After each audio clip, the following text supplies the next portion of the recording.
जय हिंद विद्यार्थियों। आज के इस कालखंड में हम बात करने वाले हैं कक्षा 11वीं अर्थशास्त्र के अंतर्गत जो हमारी पाठ्यपुस्तक है सांख्यिकी। इस पाठ्यपुस्तक पर आधारित वस्तुनिष्ठ प्रश्नों की श्रृंखला। विद्यार्थियों, आपको ज्ञात है कि इस वर्ष यानी 2021-22 के लिए माध्यमिक शिक्षा मंडल के द्वारा जो ब्लूप्रिंट जारी किया गया है, उस ब्लूप्रिंट में 32 अंक के वस्तुनिष्ठ प्रश्न आना है, जिसके अंतर्गत बहुविकल्पी, रिक्त स्थान, सत्य असत्य, सही जोड़ी, इस प्रकार के प्रश्न होंगे। तो हम आपके लिए सांख्यिकी पर आधारित वस्तुनिष्ठ प्रश्नों की पूरी श्रृंखला दे रहे हैं, जो आपके त्रैमासिक, अर्धवार्षिक तथा वार्षिक परीक्षा के लिए भी बहुत महत्वपूर्ण है। साथ ही विभिन्न प्रतियोगी परीक्षाओं में कला एवं वाणिज्य संकाय के विद्यार्थियों के लिए भी ये बहुत महत्वपूर्ण प्रश्न हैं। तो आइए शुरू करते हैं। वस्तुनिष्ठ प्रश्नों में जो हमारा पहला प्रश्न है कि सांख्यिकी गणना का विज्ञान है, यह किसका कथन है? तो विद्यार्थियों, यहाँ पर 4 विकल्प दिए गए हैं।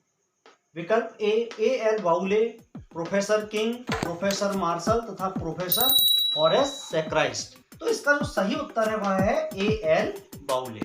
अगला प्रश्न है, सांख्यिकी का कार्य है ए जटिलता को सरल बनाना, समंकों में अभिव्यक्ति, उचित स्तर की परिशुद्धता, समंक तथ्यों के समूह। तो इसका जो सही विकल्प है वह है जटिलता को सरल बनाना।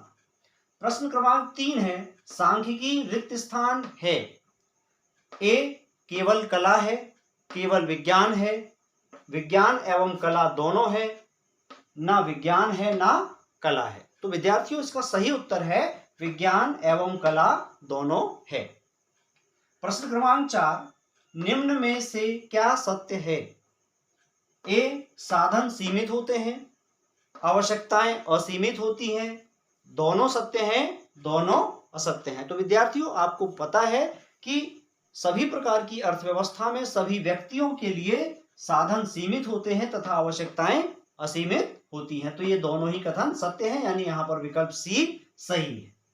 प्रश्न क्रमांक 5, सांख्यिकी शब्द का प्रयोग किया जाता है एक वचन में, बी बहुवचन में, सी दोनों में तथा डी इनमें से कोई नहीं।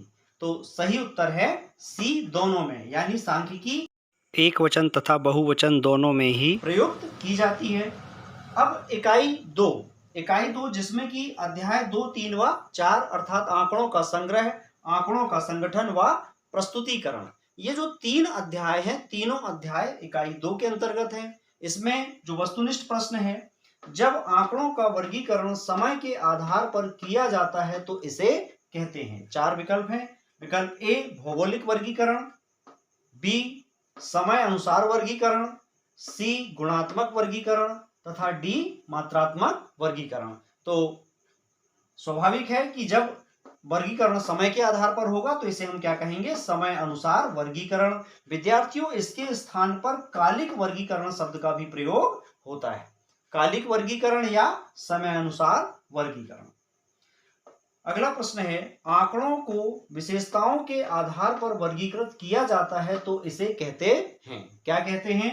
विकल्प ए भौगोलिक वर्गीकरण, विकल्प बी कालिक वर्गीकरण, विकल्प सी गुणात्मक वर्गीकरण तथा मात्रात्मक वर्गीकरण। तो जब विशेषताओं के आधार पर आंकड़ों का वर्गीकरण किया जाए तो हम इसे कहते हैं गुणात्मक वर्गीकरण। तो यहाँ पर विकल्प सी जो है यह सही विकल्प है। अगला प्रश्न है, एक अच्छी प्रश्नावली का गुण कौन सा है? ए उचित क्रम, बी उचित स्थान, सी छोटे एवं स्पष्ट प्रश्न तथा डी उपर्युक्त सभी। तो यहाँ पर ये जो तीनों ही गुण दिए गए हैं, ये तीनों गुण अच्छी प्रश्नावली के गुण हैं, इसलिए विकल्प डी जो है यह सही विकल्प है, उपर्युक्त सभी। अगला प्रश्न है, आयत चित्र है एक विमा आरेख, द्विविमा आरेख, त्रिविमा आरेख तथा कोई नहीं। तो आयत में चूंकि लंबाई और चौड़ाई होती है, यानी 2 विमाएं होती हैं, इसलिए हम इसे क्या कहेंगे? द्विविमा आरेख, यानी विकल्प बी जो है यह सही है। आगे चलते हैं, रिक्त स्थानों की पूर्ति कीजिए। इनमें प्रत्येक वर्ग की उच्च सीमा व निम्न सीमा का अंतर खाली स्थान है। तो रिक्त स्थान में हम लिखेंगे वर्ग अंतरा। पूर्व में उपयोग में आने वाले समंक रिक्त स्थान समंक कहलाते हैं। तो पूर्व में उपयोग में आने वाले समंक क्या कहलाते हैं? द्वितीयक समंक कहलाते हैं। रिक्त स्थान चित्र गोलाकार होते हैं। कौन से चित्र गोलाकार होते हैं? वृत्त चित्र गोलाकार होते हैं। द्वितीयक समंक खाली स्थान नहीं होते हैं।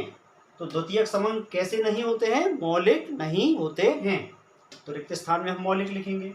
इसके बाद है सत्य असत्य बताइए। इसमें किसी वर्ग में आने वाले चरों की संख्या को वर्ग आवृत्ति कहा जाता है। तो उत्तर है सत्य। सूचक स्वयं प्रश्नावली भरते हैं। प्रश्नावली सूचक के द्वारा स्वयं भरी जाती है, यह भी सत्य है। घंटा, दिन, हफ्ता व महीना भौगोलिक वर्गीकरण का उदाहरण है। तो यह असत्य कथन है। ये भौगोलिक वर्गीकरण का उदाहरण नहीं है, बल्कि कालिक वर्गीकरण का उदाहरण है। संचयी आवृत्ति से आशय एक वर्ग की आवृत्ति से है, यह कथन भी असत्य है। अगला प्रश्न है, एक वाक्य या शब्द में उत्तर दीजिए।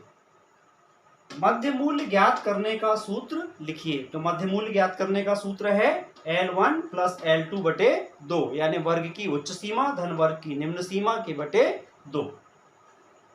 अगला है, अनुसंधानकर्ता द्वारा एकत्रित समंक क्या कहलाते हैं? तो उत्तर है प्राथमिक समंक। भारत में जनगणना कितने वर्षों में होती है? उत्तर 10 वर्षों में। द्विगुण सारणी किसे कहते हैं? उत्तर है 2 गुण बताने वाली सारणी को द्विगुण सारणी कहते हैं। अगला प्रश्न है, सही जोड़ी बनाइए। इसमें अच्छी प्रश्नावली का गुण, इसके सामने लिखा हुआ है द्वितीयक समंक। प्रकाशित आंकड़े, इसके सामने लिखा हुआ है छोटे एवं स्पष्ट प्रश्न। टिप्पणी, इसके सामने लिखा हुआ है तोरण। तथा संचयी बारंबारता वक्र, इसके सामने लिखा हुआ है सारणी का अंतिम भाग। तो अब सही जोड़ी क्या होगी? इसमें अच्छी प्रश्नावली का गुण, इनमें से जो अच्छी प्रश्नावली का गुण है क्या है? छोटे एवं स्पष्ट प्रश्न। तो हम इसके सामने लिखेंगे छोटे एवं स्पष्ट प्रश्न। दूसरा, प्रकाशित आंकड़े। प्रकाशित आंकड़े द्वितीयक समंक होते हैं, इसलिए हम इसके सामने लिखेंगे द्वितीयक समंक। टिप्पणी सारणी का अंतिम भाग होता है, तो हम टिप्पणी के सामने लिखेंगे सारणी का अंतिम भाग। संचयी बारंबारता वक्र। संचयी बारंबारता वक्र तोरण को कहते हैं, तो हम संचयी बारंबारता वक्र के सामने लिखेंगे तोरण। विद्यार्थियों, यहाँ पर एक बात ध्यान रखना चाहिए कि हम कभी भी सही जोड़ी को इस तरह से लाइन खींचकर ना मिलाएं। लाइन खींचकर मिलाना सही नहीं है। आपको उत्तर में लिखना है सही जोड़ियां, और इसका जो पहला भाग है कॉलम आ, इसके सामने सही उत्तर को लिखेंगे, जैसा कि हमने यहाँ पर लिखा हुआ है। आइए अब चलते हैं इकाई 3 पर। इकाई 3 केंद्रीय प्रवृत्ति की माप। इसमें जो वस्तुनिष्ठ प्रश्न है देखें। प्रश्न क्रमांक 26, 1, 3, 5, 7, 9 का अंक गणितीय माध्य होगा।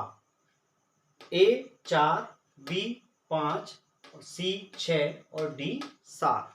विद्यार्थियों, अंकगणितीय माध्य यानी समांतर माध्य। और समांतर माध्य हम कैसे ज्ञात करते हैं? समस्त पद मूल्यों का योग बटे पदों की संख्या, यानी इन सबका हम योग करें तो 1 और 3 4 और 5 9 और 7 16 और 9 25। 25 में चूंकि ये 5 पद मूल्य है, तो 25 में 5 का भाग करेंगे तो 5 बार जाएगा, इसलिए उत्तर क्या होगा? B 5।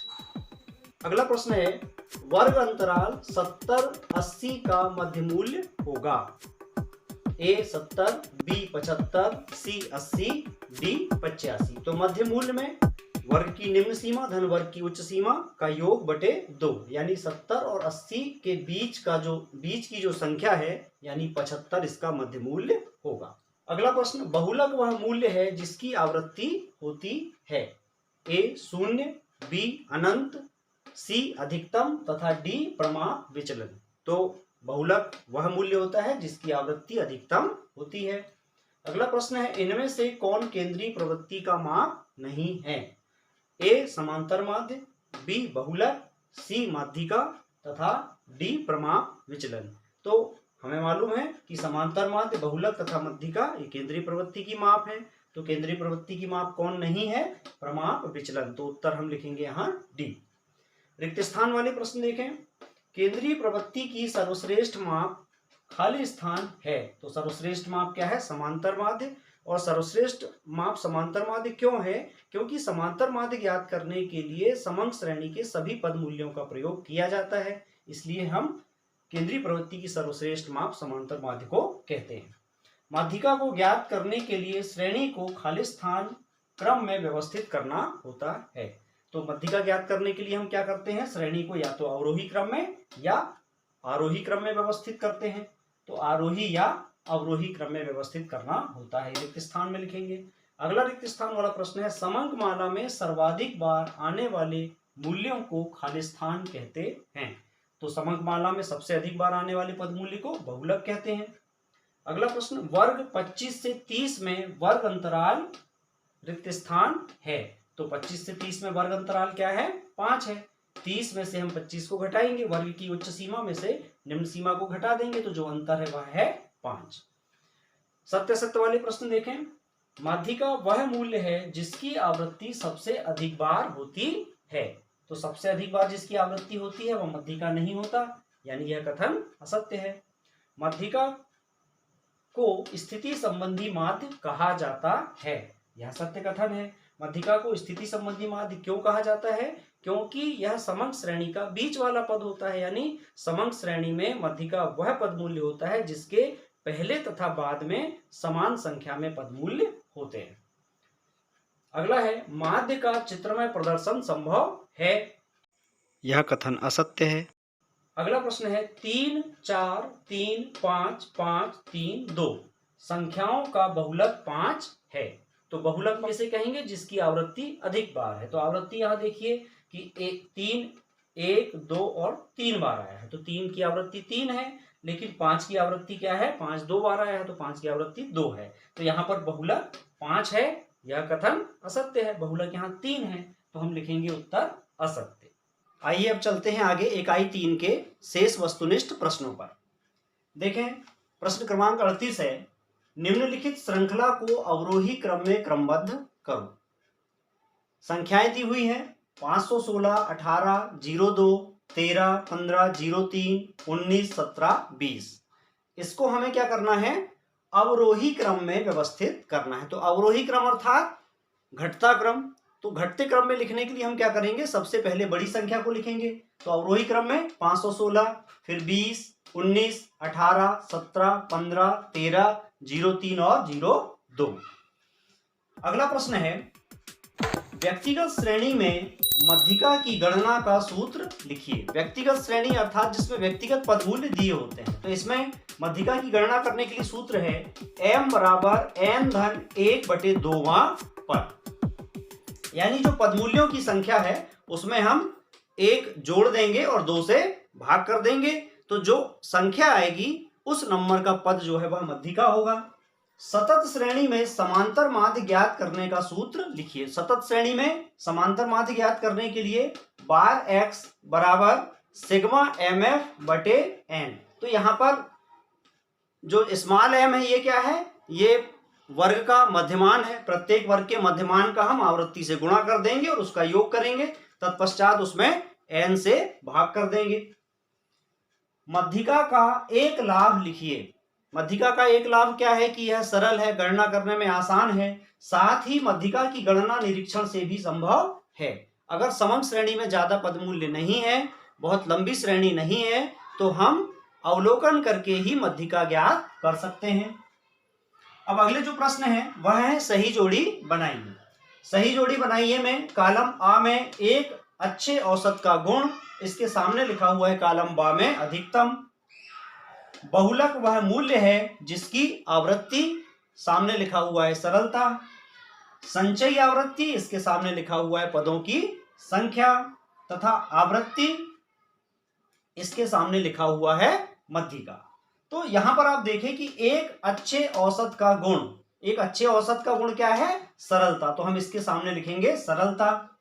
बहुलक वह मूल्य है जिसकी आवृत्ति अधिकतम होती है, तो इसके सामने हम लिखेंगे अधिकतम। संचयी आवृत्ति, संचयी आवृत्ति की जोड़ी बनेगी माध्यिका से, तो इसके सामने हम लिखेंगे माध्यिका। तथा आवृत्ति, आवृत्ति यानी पदों की संख्या, पदमूल्य की जितनी बारंबारता है वह उसकी आवृत्ति होती है, तो आवृत्ति की जोड़ी पदों की संख्या से बनेगी। अब इकाई 4 अध्याय 6 परिक्षेपण की माप, इस इकाई के जो वस्तुनिष्ठ प्रश्न है उनको देखते हैं। इसमें वस्तुनिष्ठ प्रश्न है, प्रमाप विचलन हमेशा परिकलित किया जाता है, ए मध्यिका से, बी माध्य से, सी बहुलक से, डी इनमें से कोई नहीं। तो प्रमाप विचलन की गणना हमेशा माध्य से होती है, तो हम यहाँ पर विकल्प बी को सही करेंगे या विकल्प बी को चुनकर लिखेंगे। अगला प्रश्न है, प्रमाप विचलन गुणांक का सूत्र है, ए बार एक्स बटे small sigma into 100, B bar X बटे स्मॉल सिग्मा, सी है स्मॉल सिग्मा बटे बार एक्स, तथा डी है इनमें से कोई नहीं। तो सही उत्तर है स्मॉल सिग्मा अपान बार एक्स। तो यहाँ पर जो विकल्प सी है यह सही है। अगला प्रश्न है, प्रमाप विचलन का सूत्र है, प्रमाप विचलन का सूत्र क्या है, देखें 4 विकल्प हैं, ए ई डी एक्स बटे एन, बी एन बटे E D square X, C small sigma upon X into 100, तथा चौथा विकल्प है D small sigma is equal to under root sigma F D X square upon N minus in bracket sigma F D X upon N whole square. तो यहां पर जो विकल्प D है प्रमाप विचलन का सूत्र, तो इसे हम चुनकर लिखेंगे। अगला प्रश्न है, पदों के विचरण के माप को कहा जाता है, पदों के विचरण के माप को क्या कहा जाता है, 4 विकल्प है, विस्तार, बी माध्य, सी अपकिरण, डी इनमें से कोई नहीं। तो इसमें सही उत्तर क्या आएगा, अपकिरण, अपकिरण को ही पदों के विचरण की माप कहा जाता है। आइए अब चलते हैं इकाई 4 के ही रिक्त स्थानों की पूर्ति वाले प्रश्न। इनमें प्रश्न क्रमांक 50 जो है, प्रमाप विचलन हमेशा माध्य विचलन से अधिक वैज्ञानिक, विश्वसनीय तथा शुद्ध होता है। यहाँ रिक्त स्थान में हम अधिक वैज्ञानिक या अधिक विश्वसनीय या अधिक शुद्ध भी लिख सकते हैं, मतलब जरूरी नहीं है कि आप ये तीनों शब्द लिखें, 3 में से कोई एक शब्द आप लिख सकते हैं। अगला प्रश्न है, माध्य से लिए गए विचलनों का बीजगणितीय योग रिक्त स्थान है, तो यहां पर हम क्या लिखेंगे, प्रमाप विचलन। अगला प्रश्न है, रिक्त स्थान को परिक्षेपण का सर्वोच्च माप माना जाता है, तो किसे सर्वोच्च माप माना जाता है, प्रमाप विचलन, तो रिक्त स्थान में लिखेंगे प्रमाप विचलन। अगला प्रश्न है, प्रमाप विचलन का दूसरा नाम रिक्त स्थान है, तो यहां पर हम लिखेंगे मानक विचलन।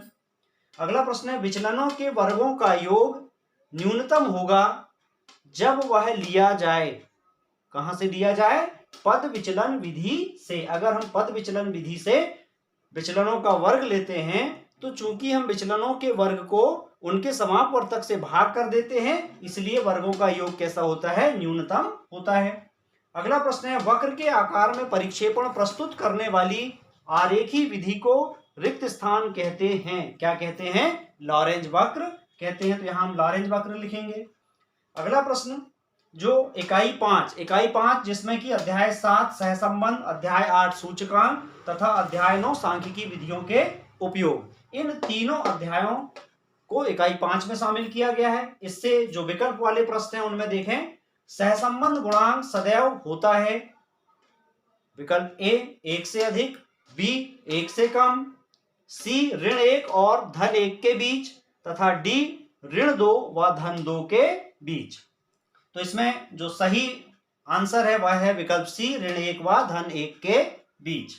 अगला प्रश्न है, यदि 2 चरों के बीच सहसंबंध शून्य है तो इसका तात्पर्य है, तो 2 चरों के बीच सहसंबंध शून्य है तो उसका तात्पर्य होगा क्या होगा, विकल्प ए पूर्ण धनात्मक सहसंबंध, बी निम्न स्तर का ऋणात्मक सहसंबंध, सी उच्च स्तर का धनात्मक सहसंबंध, तथा डी सहसंबंध की अनुपस्थिति। तो यहां पर विकल्प डी सही है, सहसंबंध की अनुपस्थिति। अगला प्रश्न है, निर्देशांक व्यक्त किए जाते हैं, ए प्रतिशत में, बी रुपए में, सी किलोग्राम में और डी इनमें से कोई नहीं। तो सही उत्तर है प्रतिशत में। अगला प्रश्न है, फिशर का सूचकांक कहलाता है, ए भारित सूचकांक, बी आदर्श सूचकांक, सी सामान्य सूचकांक तथा डी इनमें से कोई नहीं। तो सही उत्तर है बी आदर्श सूचकांक।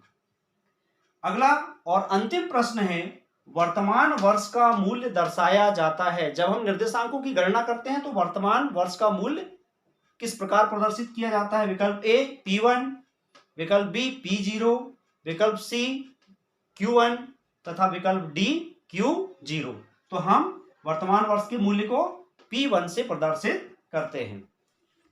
तो विद्यार्थियों, इस प्रकार आज के इस कालखंड में आपने कक्षा 11वीं की जो पाठ्यपुस्तक है अर्थशास्त्र में सांख्यिकी, इस पाठ्यपुस्तक की 5 इकाइयों पर आधारित वस्तुनिष्ठ प्रश्नों के बारे में जाना। ये प्रश्न आपकी त्रैमासिक, अर्धवार्षिक तथा वार्षिक परीक्षा के लिए भी बहुत महत्वपूर्ण हो सकते हैं। जैसा कि आपको मालूम है कि आपका अर्थशास्त्र का प्रश्न पत्र 80 अंकों का होगा, जिसमें 40% प्रश्न अर्थात 32 प्रश्न वस्तुनिष्ठ प्रकार के होंगे।